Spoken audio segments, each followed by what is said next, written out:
oração, de aprendizado, de amor, de caridade. Que estamos muito felizes que vocês vieram hoje, saíram de casa, do calor, para vir aqui aprender um pouquinho mais daquilo que Jesus deixou para nós, daquilo que Ele nos ensinou. Que cada um de nós tenha vindo com o coração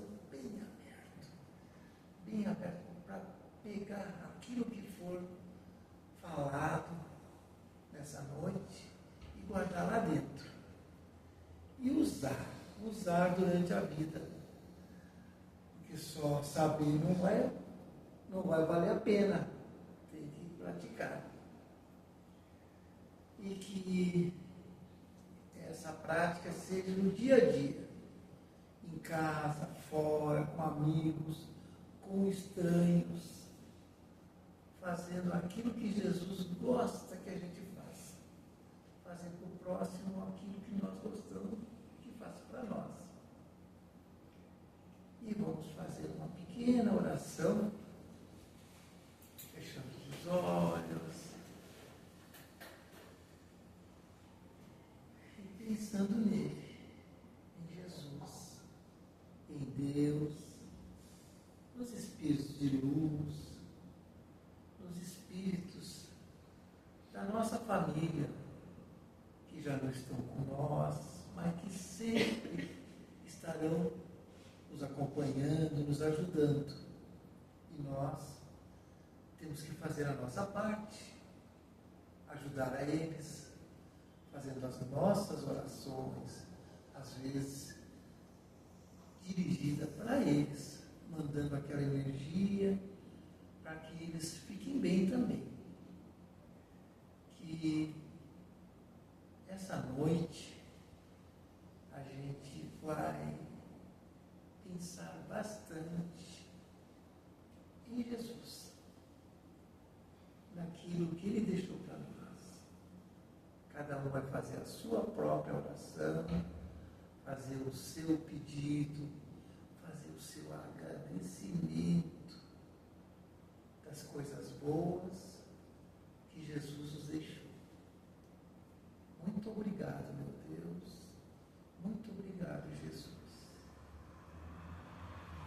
Uma boa noite, com muita fé, com muito carinho.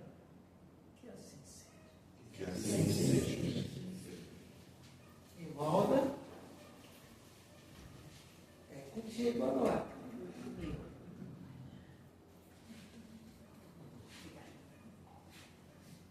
Boa noite a todos.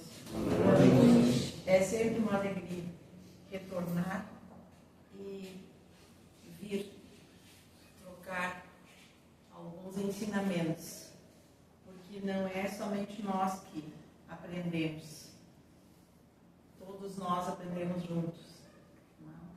Então é muito bom estar aqui, porque quando nós saímos daqui, saímos renovados. Sempre saio daqui com muita alegria e praticamente inundada de luz. Porque essa casa aqui é uma casa que tem uma vibração muito positiva e uma vibração muito amorosa. E amor, a gente sabe que é saúde. E essa saúde é uma saúde espiritual, é energia. Ela nos penetra. Penetra fundamentalmente o espírito. Mas é claro que o nosso corpo, que é um complemento e que através do qual o espírito se educa, ele também recebe todas essas bênçãos. Então, eu agradeço muito, agradeço a confiança e gosto muito de vir aqui. É um prazer. Hoje nós vamos conversar sobre o regresso. A vida.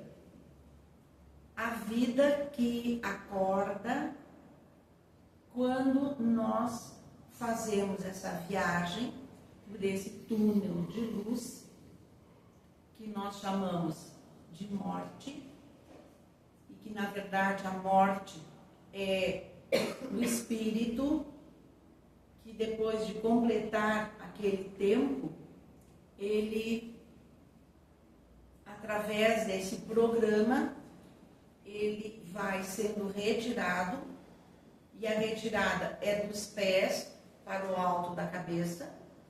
Então, o último centro de força a ser desligado, por onde o espírito é retirado, é o centro coronário. E nessa saída, geralmente, nós vamos para o mundo espiritual e lá nós dormimos. É como se passássemos por um período de sonoterapia. E ao acordar, esse lugar para onde nós vamos, cada um de nós, vai depender das ações que eu fiz, das riquezas que eu adquiri. Só que não é só numa encarnação, são várias etapas. Então, no momento que eu chego no mundo espiritual, dependendo do meu nível, quanto mais elevado, mais eu vou me recordando de coisas, não só da encarnação que passou, mas também de outras encarnações. Se eu ainda sou um espírito com muitas imperfeições e que ainda necessito de fazer um trabalho cada vez maior, porque nós evoluímos em inteligência e em moral, nem sempre, às vezes, ambas essas, vamos dizer assim, aptidões, essas riquezas, elas são trabalhadas numa encarnação. Mas, geralmente, nós vamos trabalhar numa etapa a inteligência, na próxima, vamos trabalhando a moral. E assim, sucessivamente, até atingirmos um patamar de perfeição. Nesse patamar de perfeição, eu posso voltar à Terra. E posso ir também para outros orbes mais elevados, mais evoluídos. E venho daí por missão. Eu venho para ajudar. Eu não necessitaria mais retornar. Mas nós voltamos para dar aquele impulso àqueles que aqui estão. Então, essa vida além do túmulo, ela sempre foi alvo da imaginação do povo. E ela mereceu estudos religiosos, iniciados nas grandes religiões, as religiões não só as do Ocidente, as do Oriente também. E essas escolas, que são as escolas teosóficas, as esotéricas, todas elas estudam isso e falam sobre isso. Cada uma delas identifica esse lugar para onde nós vamos de uma maneira conforme os seus estudos. E nós agora verificamos que a ciência, ela tem evoluído muito e apresentado muitas dessas, vamos dizer assim, explicações, né? Daí, nós tivemos escritores famosos. Um deles, Dante Alighieri, que era poeta italiano, ele viveu em 265. Eles descreveram essas zonas purgatoriais.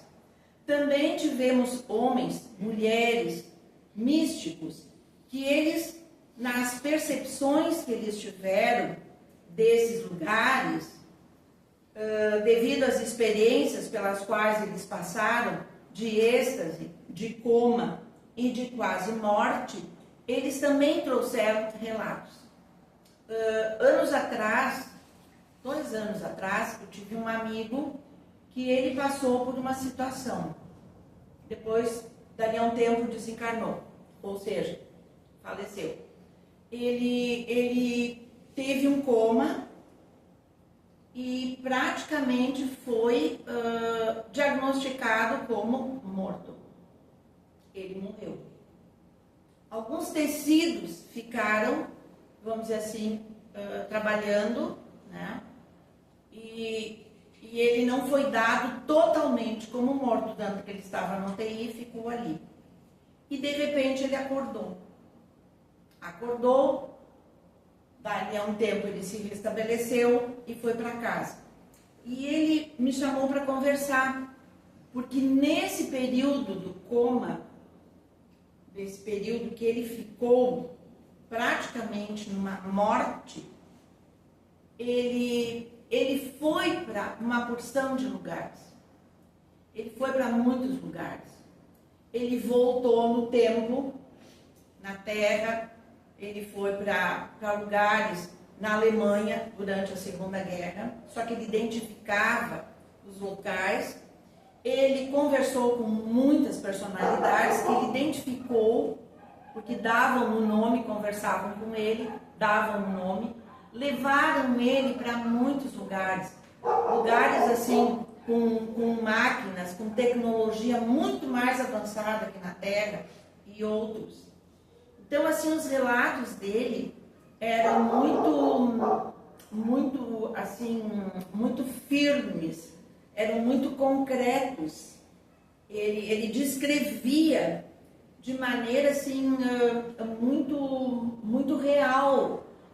E ele foi depois procurar nas enciclopédias esses vultos com quem ele tinha conversado, essas personalidades, e identificou os nomes, identificou a biografia dessas pessoas e era exatamente como tinham relatado para ele. Daí ele me perguntou, e agora? Eu disse, olha, eu acho que tu tem que pegar um caderno, anotar tudo isso. E aí ele começou a contactar e viu que tinha muitas pessoas em Santa Cruz fazendo essa pesquisa, nesse déjà vu, digamos assim, ou nessa, vamos dizer, esse momento da passagem para o outro lado e de ver coisas nesses momentos de coma, de quase morte. E ele, então, constatou que muitos estavam pesquisando. Tanto que eu disse para ele, quem sabe tu, de repente, edita um livro, relatando tudo isso, né? Porque eram datas e nomes, era tudo muito concreto.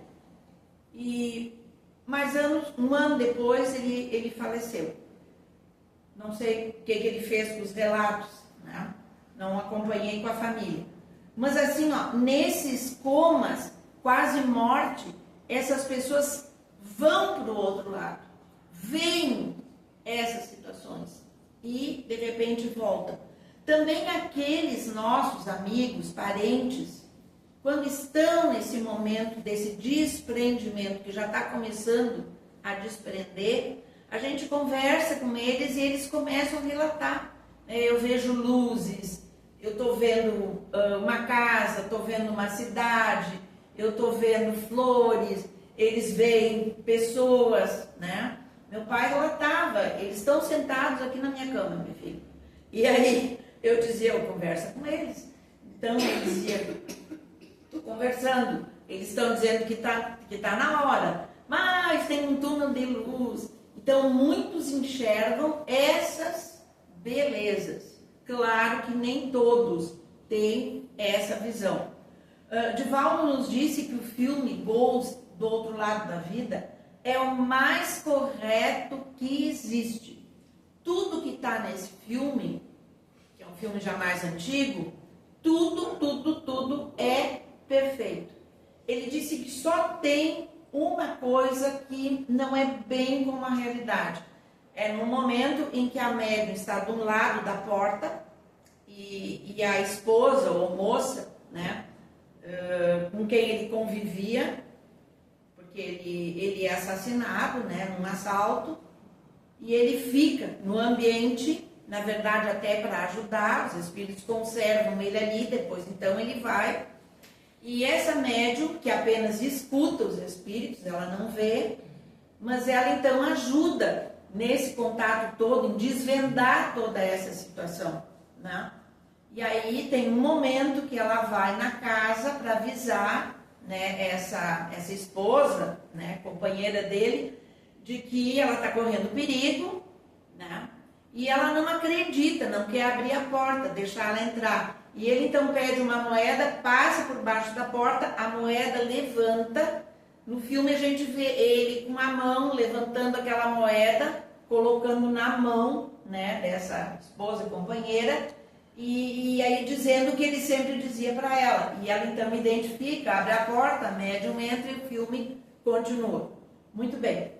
É um filme assim que ele traz realmente a realidade do que acontece, porque muitos ficam no ambiente do velório, acompanham, né, o que está acontecendo, as homenagens. A gente tem relatos dos espíritos. Daí, o Allan Kardec e o Espiritismo, na verdade, é que trouxe substanciais informações para todos nós. Porque ele realmente traz relatos e explica sobre os espíritos e sobre o mundo dos espíritos. E o Espiritismo tem, na verdade, o laboratório, que é as reuniões mediúnicas.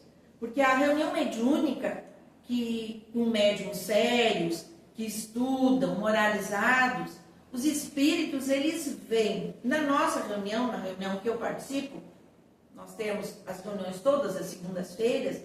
O meu coordenador é o Jorge Renato dos Reis. Ele coordena a nossa reunião mediúnica e agora também é o presidente da A Caminho da Luz. Ele então conversa com os espíritos, porque eles vêm através dos médiuns, né? Nós temos 2 momentos. O primeiro momento são os espíritos sofredores. Cada médium dá passividade para 3 espíritos que são atendidos. Muitos se identificam, né? E depois nós temos um momento, então, para aqueles espíritos que são os benfeitores, que trazem mensagens para a sociedade espírita, dão orientações, às vezes, sobre os trabalhos. Nós recebemos na última segunda-feira uma mensagem muito linda sobre toda essa programação da Caminho da Luz, mas também do Espiritismo. Eles dão alento, porque às vezes a gente olha para o panorama e não percebe essa realidade, que é a realidade do mundo espiritual. Então eles vêm e eles trazem essas informações. Então o Espiritismo, além de estudar o espírito, ele também traz esse laboratório, essas experiências. Tanto que na obra Céu e Inferno, na segunda parte, Allan Kardec, ele faz toda uma explicação sobre a passagem, essa saída. E depois ele faz entrevistas com os espíritos. Porque a Kardec, hoje em dia nós não fazemos mais entrevista. Nós não, vamos dizer assim, não chamamos, né, os espíritos nas reuniões. Fica a critério do mundo espiritual. O espírito que vai se manifestar, que vai trazer a sua mensagem. Às vezes eles trazem relatos. Então nós temos aqui em Santa Cruz, que é uma comunidade onde muitos da Segunda Guerra estão aqui reencarnados, segundo o que os espíritos dizem, né? Então, nós recebemos de personalidades que trabalharam na nossa comunidade, foram prefeitos, foram médicos, trabalharam aqui. Muitos desses médicos continuam depois no mundo espiritual, né? Foram estudar homeopatia, continuam trabalhando, de repente eles estão por aqui para nos ajudar e eles vêm e trazem então esses relatos. E aí Kardec vai fazendo essas entrevistas com esses espíritos e nesse livro Céu e Inferno ele coloca todas essas explicações e esses relatos que os espíritos trazem. Então aqueles espíritos ainda imperfeitos, né? Então tem os criminosos arrependidos, tem aqueles suicidas. E no suicídio tem uma coisa muito interessante, porque nós estudamos o suicídio, temos no suicídio uma certa, vamos dizer assim, superstição, e tratamos o suicida de uma maneira muito assim, quase que negativa, vou usar essa palavra, né? Mas na realidade, muitos suicídios são assassinatos. São às vezes pessoas que têm sensibilidade. Eles têm essa sensibilidade. E aí eles vão se fragilizando, não trabalham, não estudam muito, não conhecem o que é essa capacidade, né, de perceber os espíritos. Então eles têm aquela fraqueza. E porque todos nós temos espíritos. Já aqueles com quem nós nos incompatibilizamos em outras encarnações, que ficar no mundo espiritual nos acompanham, mas também temos aqueles que não querem que nós façamos determinadas coisas. Eu trabalho numa área, por exemplo, numa área social, e de repente eles não querem que esse meu trabalho traga progresso. Então eles começam a minar as minhas ideias, meus pensamentos, desestimular, e de repente começam a insuflar essas ideias. Te mata, o que está fazendo aqui? Para cá é muito melhor. Eles mostram uma realidade completamente diferente. E aí é considerado, muitos desses casos, assassinatos. Esse encarnado, ele é assassinado pelos desencarnados, que fazem toda uma programação, uma armadilha, uma cilada muito bem montada e que vão aos poucos levando aquela criatura até que ele consegue concretizar aquilo. Nós temos uma pessoa ali, várias pessoas que a gente conhece, que tem tendência, trazem essa tendência. E aí sentem essa aproximação, sentem essa fragilidade, tentam, e às vezes naquele momento de concretizar, algo acontece. Tem uns que dizem assim, a corda arrebenta, né? Ou a corda arrebenta, ou não toma o comprimido suficiente, ou chega alguém. Então sempre tem algum socorro que vem para ajudar, mas são considerados como que assassinatos. Nem sempre é um suicídio que a pessoa tem aquela vontade firme, né, de sair daqui. Não é bem assim.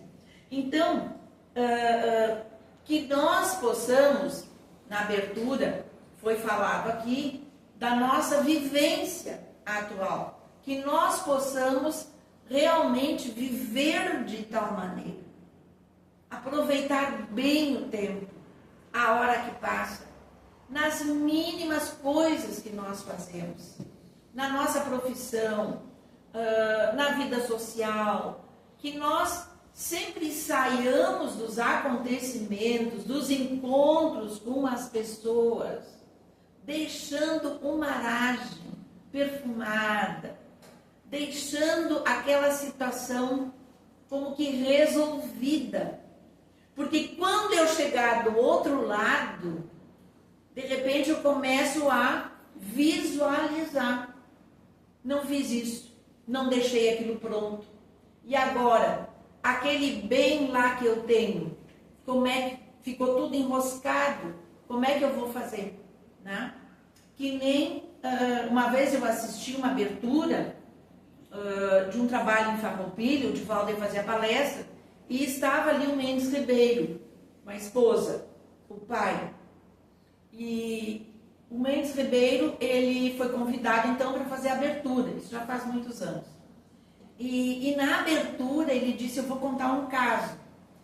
E aí ele contou que ele foi fazer uma visita na Mansão do Caminho e foi participar da reunião mediúnica. Como a gente também participa. Eu, quando estou lá, participo. Muitas vezes trabalho e fico por lá. Bom, e nessa reunião mediúnica, através do Divaldo, veio um espírito de Porto Alegre e que pediu para o Mendes Ribeiro, que era advogado, procurar, deu o nome de tal família, disse, eu sou um espírito tal, estou enterrado em tal cemitério, tal, deu todas as indicações, né? Eu, se fosse falar agora as indicações, eu não me recordaria, e pediu para ele procurar essa família, porque eles estavam sem poder terminar o inventário.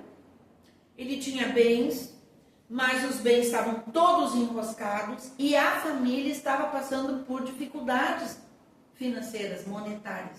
Não estava conseguindo concluir esse inventário. Então, se ele pudesse procurar isso. O Mendes voltou para Porto Alegre e pediu para os estagiários que ele tinha que fossem atrás. E custaram para encontrar. A princípio, não encontraram.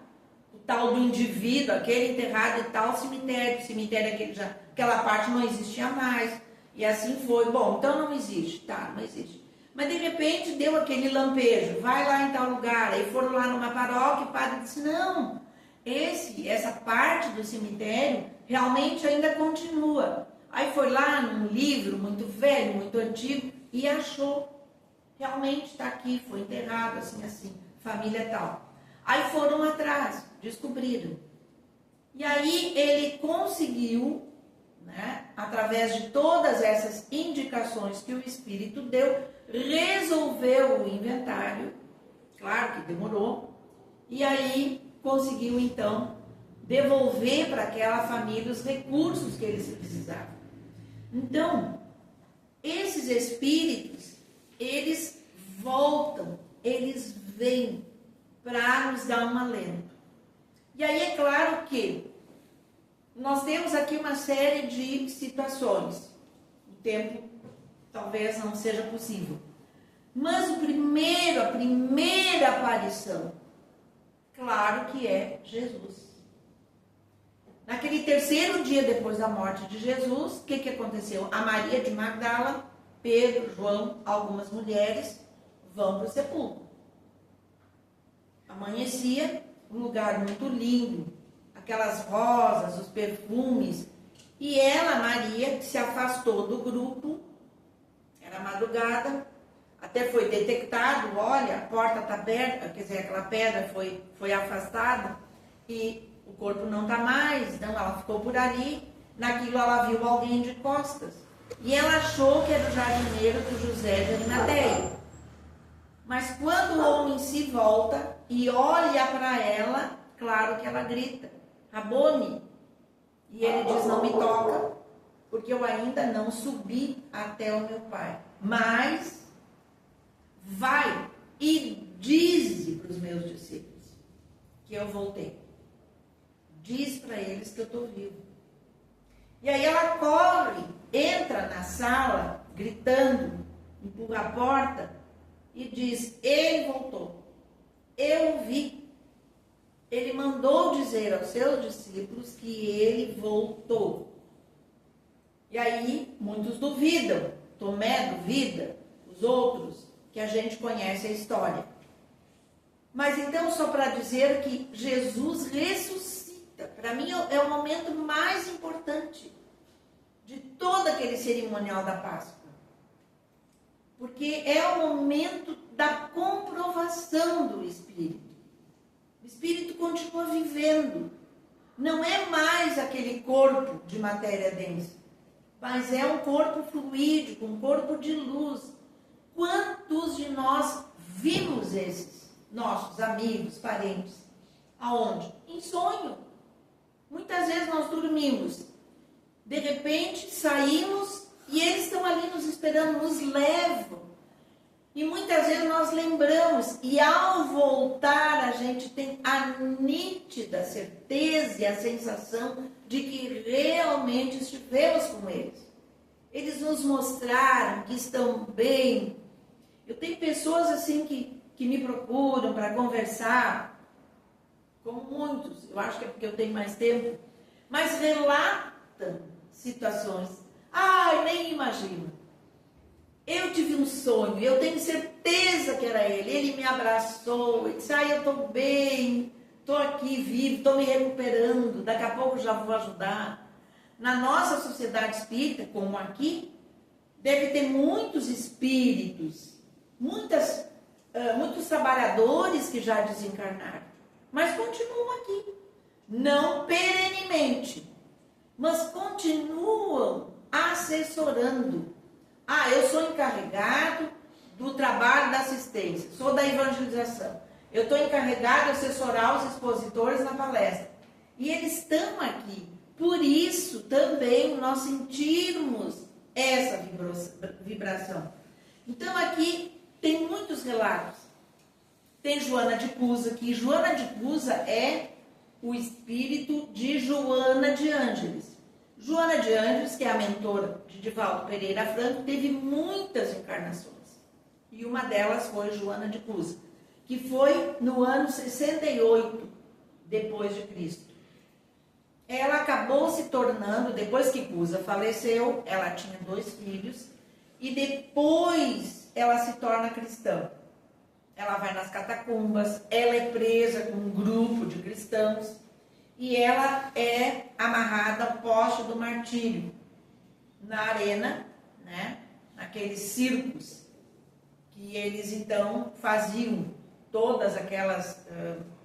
aqueles martírios aos cristãos. Só que tem uma coisa, os espíritos, em várias obras, relatam que esses que foram martirizados, através da morte pelos leões, crucificados, queimados vivos, enfim, como é o caso dela, que ela foi queimada viva, não sentiram nada. Vieram, assim, grupos de espíritos que trouxeram como que um pólen, uma espécie de neblina de luz, anestésica, e que inundou todos eles, e eles simplesmente não sentiram. Eles tinham que viver a situação para dar o testemunho e para convencer muitos que estavam ali. Porque ainda, naquela época, eram espíritos muito primitivos. E Jesus trouxe ideias que revolucionou a sociedade da época e o pensamento da época. Então, esses que foram martirizados, eles não sofreram essas agruras do físico, que passa por aquela dor. E aí ela diz que ela sai do corpo, e no momento que ela sai do corpo, mãos suaves a recolhem e a levam. E ela escuta uma voz que ela identifica como sendo Jesus. Óbvio, porque era a de quem eles gostavam. Quando nós gostamos de alguém, nós ouvimos aquela voz. É aquele chamamento, é aquele timbre que faz com que eu identifique o amor, aquela sensação de aconchego, de carinho. Então, ela escuta aquela voz. E aí Jesus diz que eu vim te buscar. E ela vai. Na cruz, quando Jesus está na cruz, tem um ladrão, que é o ladrão que está num dos lados. E ele, de repente, diz para Jesus: Senhor, lembra-te de mim quando tu entrares no teu reino. E aí Jesus pensa, os homens da lei, com quem ele conversou, não compreenderam o que ele falou. Aí ele pensa, os próprios discípulos, os apóstolos, né, simplesmente o abandonaram. Pedro negou 3 vezes. Mas aí ele vai encontrar ali a confiança daquele espírito que está praticamente crucificado do lado dele. Não está crucificado porque os ladrões foram amarrados. Só Jesus foi crucificado. Mas, então ele logo diz, né, hoje mesmo estarás comigo. Aonde? No paraíso. O paraíso é esse lugar. Primeiro, onde não tem dor, onde nós somos felizes. Daí a gente imagina assim, há momentos na nossa vida que nós somos felizes. se nós quisermos ser felizes, de novo, num momento de tristeza, de angústia, até um pouco de desespero, desesperança, se eu me concentrar e me imaginar naquele lugar, naquele momento em que eu fui muito feliz, a felicidade volta.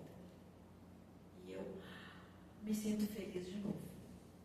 Então, essas sensações e situações.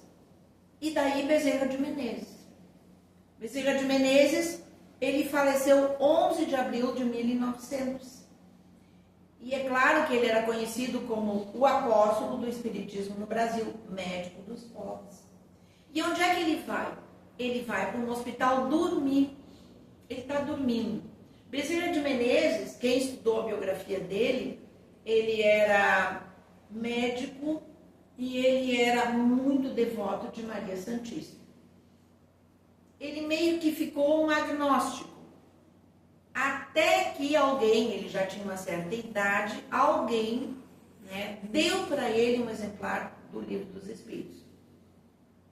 E ele, numa viagem de bonde para casa, ele pega aquele livro, vou ler, isso aqui não vai me fazer mal.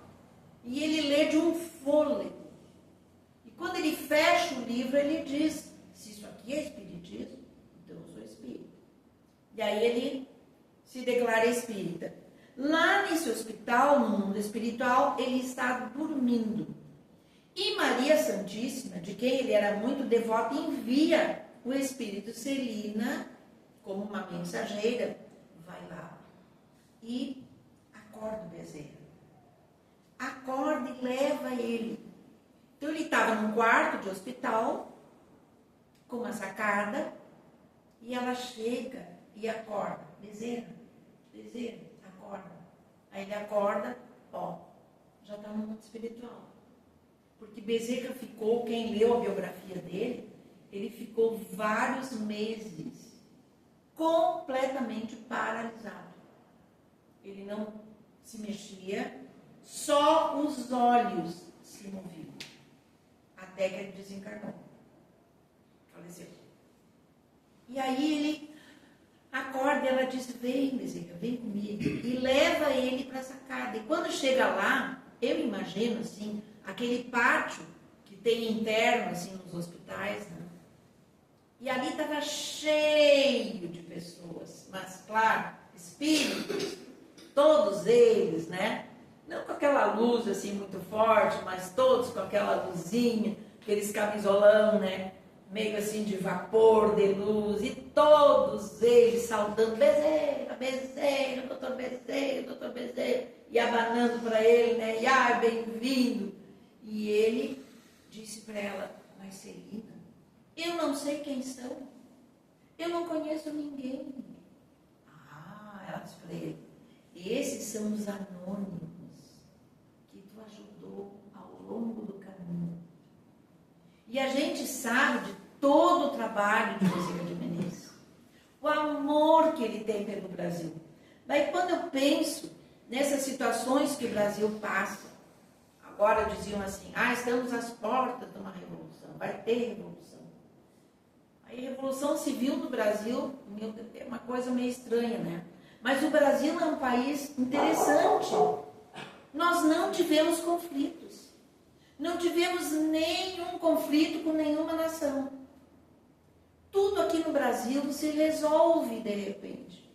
Mas quando a gente olha para esse lado do mundo espiritual, todos esses espíritos que estão ali trabalhando pelo progresso, pela paz, pela evolução, caminhos que muitas vezes nós não entendemos. Porque Deus às vezes escreve pelas linhas meio tortas. A gente quer corrigir, não está certo, tem que ser assim, tem que ser assado, né? Eu lembro do Divaldo de uma história que ele conta, que ele estava numa cidade fazendo palestra, e aí ele pegou o trem para ir para São Paulo, pegar o voo e para Salvador. Desculpa falar tanto no Divaldo, mas é a pessoa com quem eu tenho mais vínculo, assim, mais contato. Mas, e ele viu que na plataforma, ele entrou no trem e sentou. tinha uma mocinha, e a mãe abraçava e orientava a menina e dava um papel para ela, explicava. E ele, que tem uma percepção, percebeu que aquela menina vinha para São Paulo para arrumar um emprego, provavelmente ia ficar na casa de algum conhecido, e a mãe estava orientando a menina, né? Disseram que ia estudar alguma coisa. A menina entrou, sentou, e o Divaldo mais distante, assim. Na primeira estação que o trem parou, entrou um rapaz muito bem vestido, aqueles galãs de cinema, e é claro, olhou e sentou do lado da moça. E começou a conversar com a moça, puxou assunto, O trem parou de novo, ele desceu, comprou umas glodices, trouxe, deu para a moça, começou a conversar com a moça. Tá? E o Divaldo começou a orar.